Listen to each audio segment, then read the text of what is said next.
We acknowledge that we were founded on the traditional territory of many nations, including the Haudenosaunee, the Anishinaabe, the Attawandaronk, the Mississauga and Mississaugas of the Credit First Nation, and now live on land that is home to many diverse First Nations, Inuit, and Métis people. We have many representatives working across this land now known as Ontario, and we acknowledge that there are 46 treaties and other agreements that cover the territory. We are grateful to be able to work and live on this land and thankful to the First Nations, Inuit, and Métis people who have cared for these territories since time immemorial and who continue to contribute to the strength of Ontario and to all communities across the province. To continue to center reconciliation, we encourage our team, partners, students, and teachers to take time to learn about the lands they are currently on. Visit native-land.ca for more information. All right. Hello, everyone. Welcome to the second day of Ontario Agriculture Week. So my name is Madison, and I am the events coordinator at Agscape, which is an agricultural education nonprofit here in Ontario. So we are very excited to be going on a tour today of a hydroponic farm called ZipGrow, which is located in Cornwall, Ontario. If anybody is near Cornwall, feel free to shout them out. And Cornwall's kind of near Ottawa, if you don't know where that is. So I'm very excited to be able to see how they use this new type of farming to grow food. So you can see behind me, there's this little background to give you a little sneak peek of the type of farming that they do. So for anyone that's watching right now, please feel free to send any questions that you have in the chat, and our host will be able to answer them to the best of her ability. All right, so I'm very excited to introduce Sam. She is a grower at ZipGrow, so she will explain all about how they grow food and how it is different than other ways. Sam, would you like to introduce yourself a little bit more and ZipGrow and just get into the tour? For sure. Hi, everybody. Welcome to ZipGrow. I'm Sam, and here at ZipGrow, we do vertical hydroponic growing as well as just hydroponic growing in general. From anyone from a hobby farmer to full-scale production farming. And we do our best to cater to any questions or needs that any customer may have. And our unit is comprised of three different, how would you say this? Components? It has three different components that make up that support the hydroponics. So this would be called a gutter, and then this is our growing matrix. Our growing matrix is a recycled plastic, and it's spun back down into like a spongy medium. And then we have our wicking strip, and our wicking strip is what ensures that the roots stay saturated and get the right amount of nutrients that they need throughout the whole growing process. So it would lay in our growing media or our growing matrix like so, with just a little bit of an overhang. And we also have a little secondary piece that would sandwich in between at the top. And it would just close together like so. And then we could also plant some plants in our growing media. So our system supports plugs. We use grow foam, which is another type of recycled plastic media, and it biodegrades down almost 99%. And then we've also got these are called rapid rooters, and they are a type of soil just smushed together to make this little plug. So to plant in our system, there's two different ways. I'll show you two different ways to plant in our system. And we'll use the bigger guys just so everybody can see. So one way of doing it is while the media is still outside of the gutter, and you're gonna plant at a 45-degree angle facing up. Couple. I like to alternate on either side of the wick. It isn't necessary, but it just pleases my eye. So we'll do two, and then you would hold it and slide it in the gutter.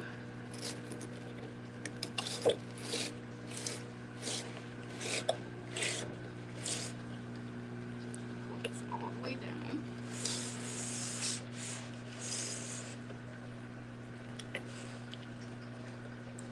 And then we would hang this in one of our growing systems. We'll just pretend that I did it here. So this is lettuce, it isn't basil. And it took about 3 weeks for our lettuce to get to this size, and we can start harvesting now just to have a little homemade salad here in office, as well as on a larger scale, we provide lettuce sales to local restaurants, we do donations to local food organizations, as well as just local sales. Somebody could come in and we will get you whatever lettuce you need or whatever herbs or other vegetables we have on site. Let's see, what else do another important component in hydroponics is obviously the water. So here at ZipGrow, we use reverse osmosis, which is the most clean baseline water you can get. It barely has an EC in it. An EC is electrical conductivity, which is basically how much nutrients is available in the water to be taken up by the roots and by the plant. And RO basically also has a basic pH, which is potential hydrogen or the power of hydrogen. It all depends on who's teaching your science. And in hydroponics, the ideal pH and the ideal EC would be between 6.0 to 6.2 pH and 1.2 to 1.7 EC. It all depends on what you're growing and what your plant desires to eat. So I can just show you guys very quickly what our baseline EC and pH reads. This is just the regular RO water. And this is the EC and pH probe, and then this big white one here just reads the temperature of the water, because the temperature of the water also plays a factor. We have a question. Okay. What are the benefits of doing this type of farming? The benefits of this type of farming, I would say, takes up less space, and it is more cost effective on your body and your person. It's less strenuous as opposed to regular farming on the ground. And it's also, you can go year round. We're growing throughout the winter as well. Mm-hmm. It doesn't ever stop. And are the growing cycles shorter too? Yes, because we're growing indoors and because we are the environment, we control the environment, we have the ability to make the life cycle of the plant just a tad quicker than it would outdoors. Nice. Do you need special water? No, like I was saying, here at ZipGrow we use RO water, which is just easier for us to know what nutrients we're putting in, so we know that we're starting with just a zero baseline. But if you wanted to do hydroponics at home, you totally could use the city water and go off of that and just add in some nutrients. But I would just be more mindful and watchful on how long I let that water run through my system. I would do more water changes. Nice. What is the recommended temperature for the water? That's a good question. Oh, that is a very good question.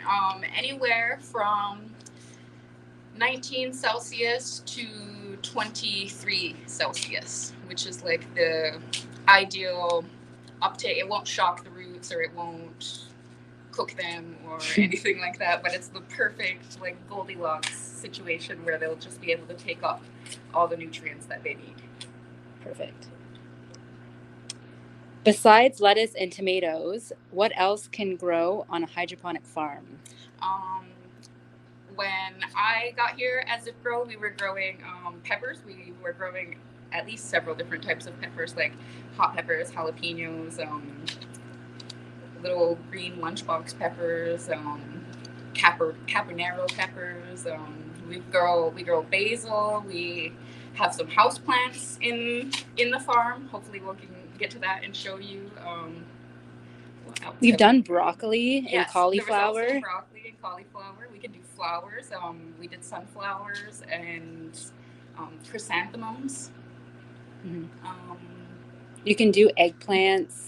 Yeah, basically anything. And we're about to start a trial on. What are they now? Pickles. The pickles. Cucumbers. It's perfect.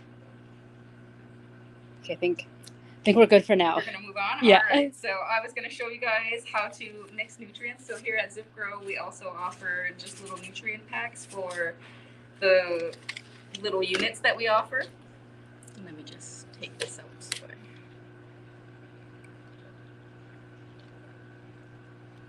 So we have an A and a B pack, and our A and a B pack offers everything that the plants would need for their life cycle. And that would be the NPK, the nitrogen, the phosphorus, and the potassium. It covers the basics of it. And we have an A and a B pack just because chemically they have a little bit of a reaction if we were to mix both of these together in one cup, it would form like a little bit of a gel. It's just like a science chemical reaction that happens. So you mix them in the water and dilute them separately, and then we're okay to throw them together in one pot once they've been introduced to water. Oh, I forgot just to grab a spoon, so we're gonna use. We're gonna improvise. Yeah.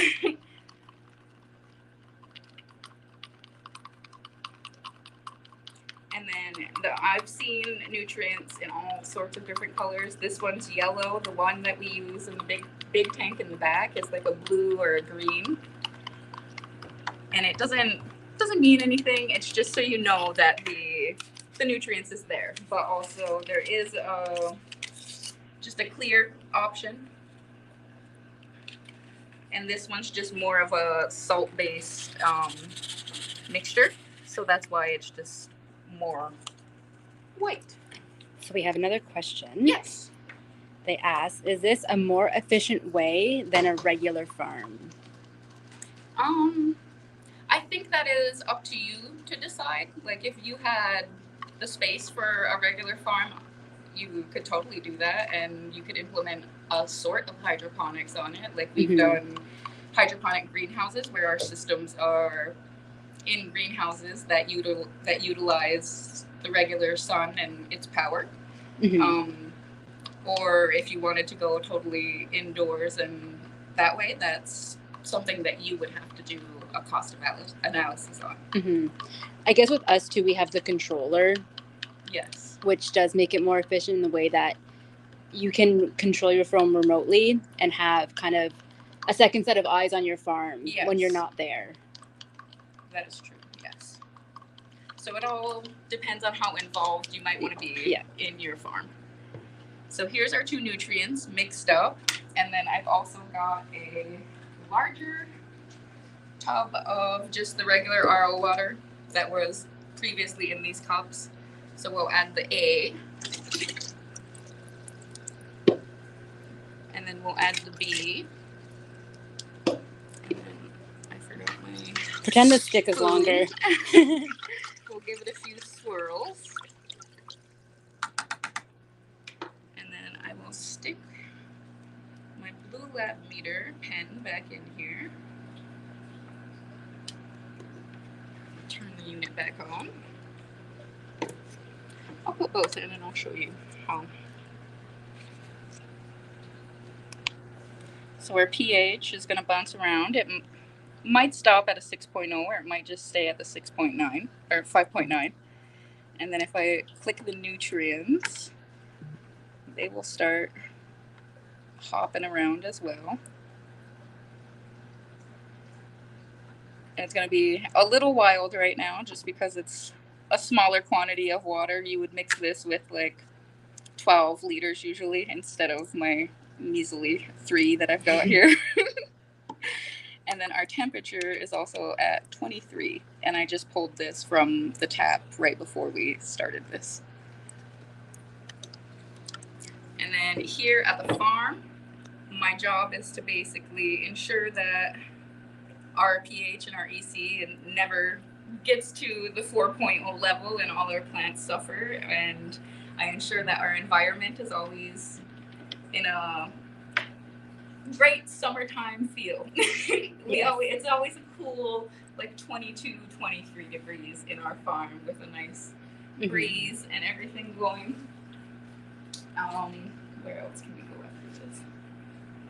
To our farm. Oh, yeah. Show the harvest. So after... We have another question. Okay. How long does it take for plants to grow? Why do you grow them this way? And is there any plants that don't need the sun? We are currently running a trial on something called fodder. It is feed basically for farm animals. And that is something that's supposed to require like a very minimal light or sun to get it going. And but I don't not too versed on it right now, but it from what we've been running the trial for a week or two now, and from what we've seen, it does need very little light to get going and sustain itself, which is very cool. Why do we grow? Why do you grow them this way? We grow them this way because it is more environmentally friendly in some areas of the world. We're not just here in Cornwall. We service a lot of people around the entire world.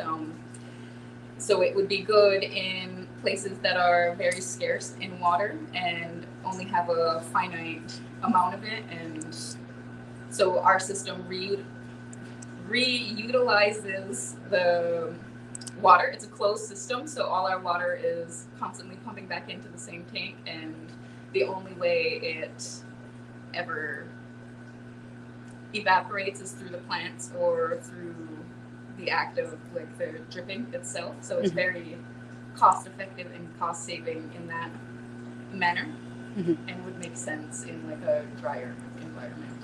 Correct. And then if you want to grab that, you can show us how long this took to grow. Yes, we anticipated that question. So this is something that has been growing in our system for about we'll say 6 weeks. And does that include I was just gonna say with seed time we'll add another 2 weeks probably. Okay. So from this little point, it took another 6 weeks to get to here. And then these ones in the background, these are a month in, and like I mentioned before, we could start plucking them and making salad or harvesting them and using them for food if we wanted to, or we could leave it and let it grow in to be something a little more sustainable. Like this would feed the whole office instead of just me for lunch. Yeah, exactly. And then I'll show you a couple of ways that we harvest. Our system is super easy to harvest from, and there is also multiple different ways to do that. So you can do the classic cut the heart or part of the heart, and it will grow back. This little piece right here will grow back. We usually come back through and like pick out all the little crusty bits. And then you can also pull out the whole plug, and you would have a whole head.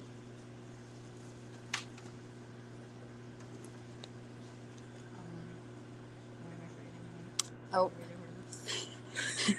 That's pretty much it. Or that's pretty much it. I mean, depending on what you're growing, if it's an herb, you might cut higher. Oh, yeah, and then the plucking that I was talking about. Yes, that's what. And then you would just go in and take the outer leaves of the plant, and then these little ones will continue to grow on and grow back To be a full lettuce. Yes.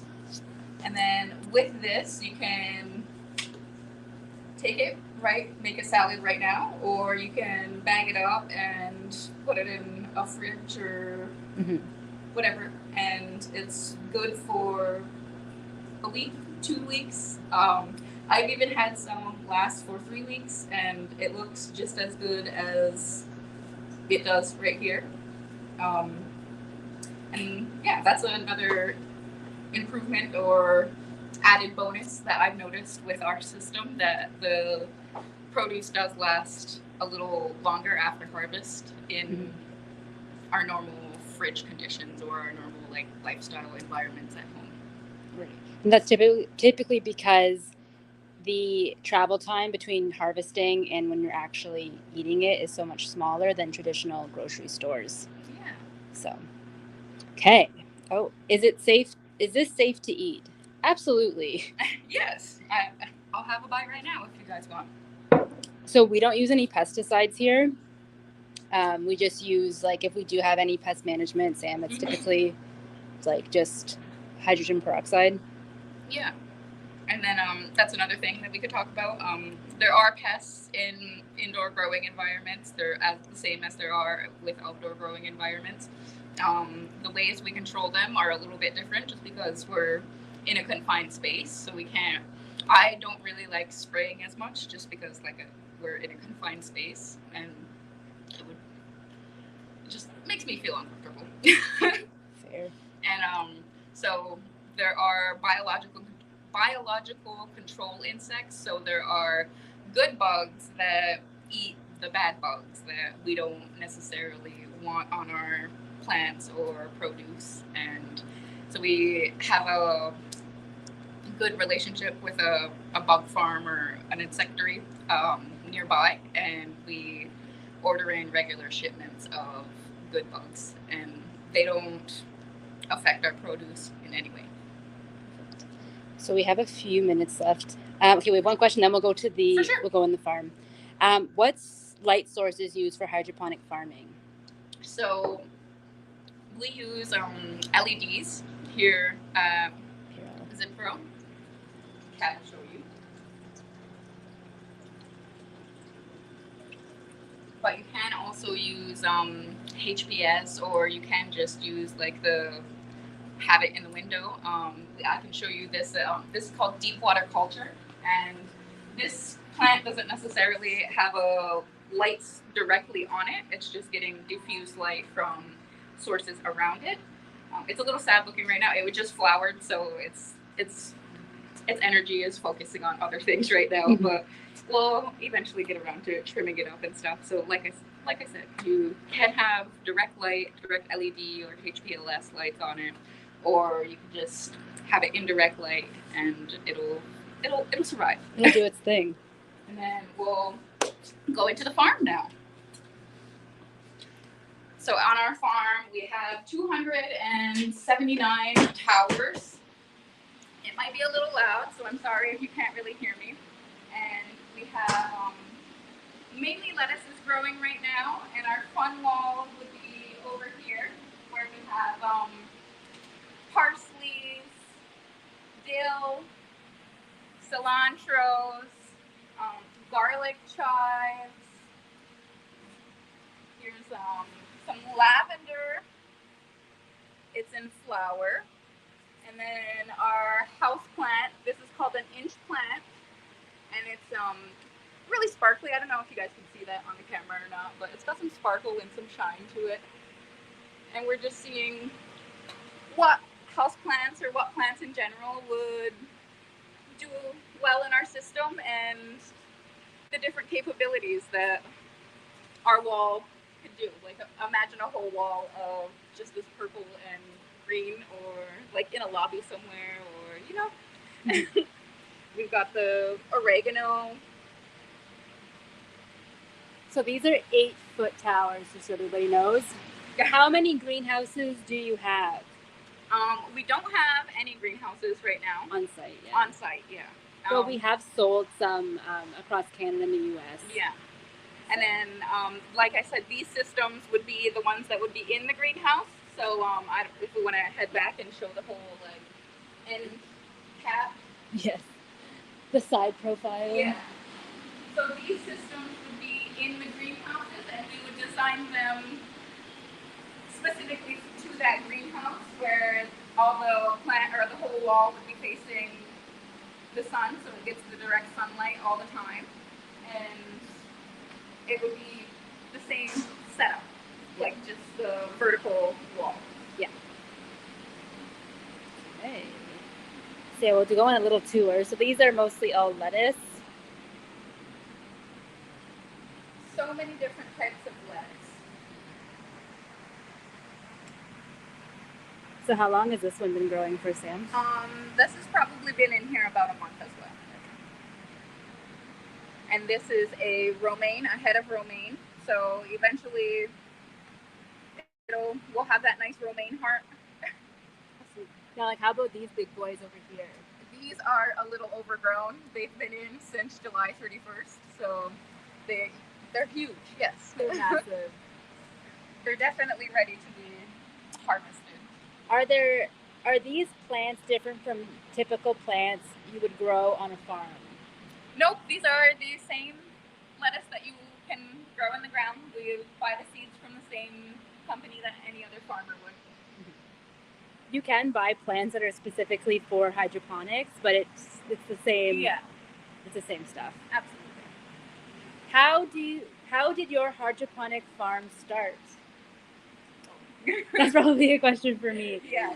So, actually, do you want to pull out an 8-foot tower? Yes.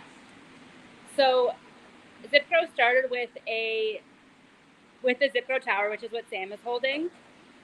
When we started, it started as a DIY kind of project, and eventually we moved into the farm wall, which we saw outside, and then we moved into commercial, which is the 8-foot tower you see here, and then we started selling these on a commercial basis. And since then, we've had a lot of other products developed using the same technology. So those are all roots. Hey. What are you using for your substrate/soil? That would be the black media here, the growing matrix. That's the black part, and then the wicking strip. So the roots are growing. I will rip this one open for you guys so you can get a good inside look of it. Let me flip it over. So that's how the roots are and the plant is growing into our system. And this is specifically as a grow foam plug. Yes. But you can use kind of whatever you want. Yeah, the rapid rooters would absolutely work in our system as well. I just prefer the grow foam because they're less of a pest. Less of a chance to introduce a pest into the farm. What happens for decomposition?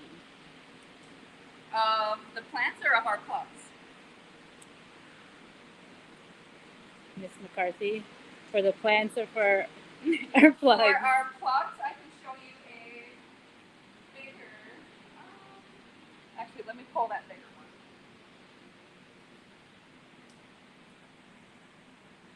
So as you can see, the roots eventually take over the whole entire plug, and it'll just disintegrate away.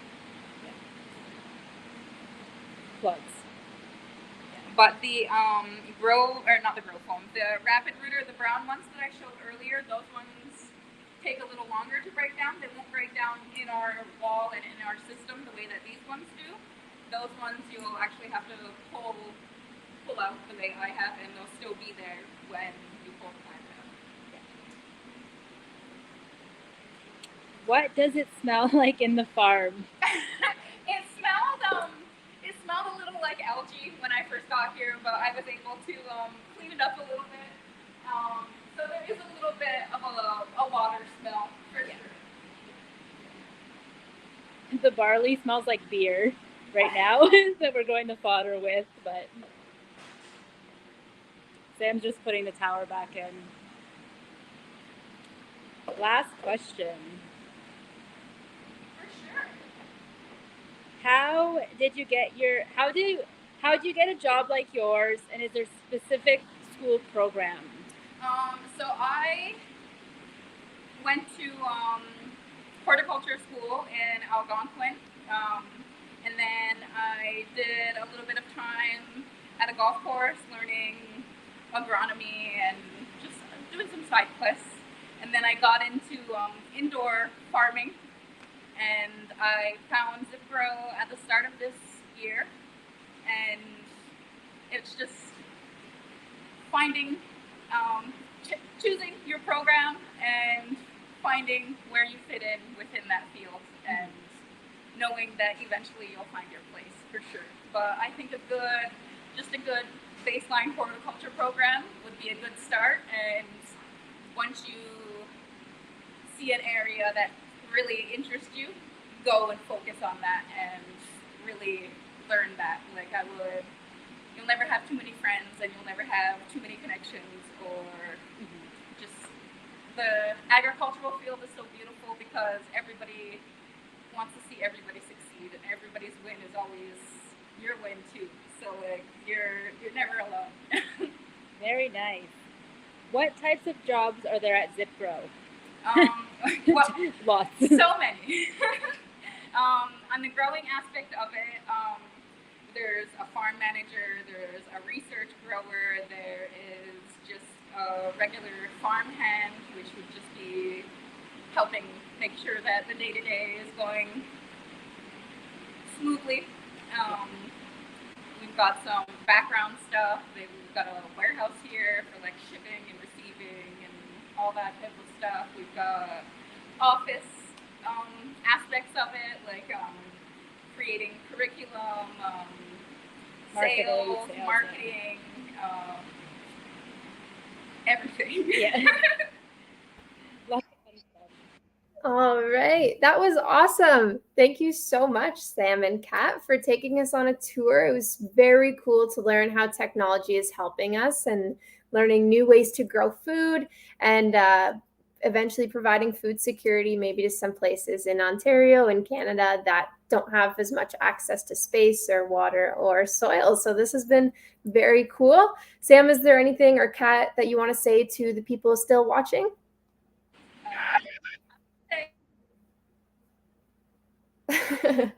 Oh no. Okay, well, thank you everyone for watching. And for the teachers out there, we do have some more events going on this week for Ontario Agriculture Week. We hope you have a great rest of your day, and we'll see you later. Thank you.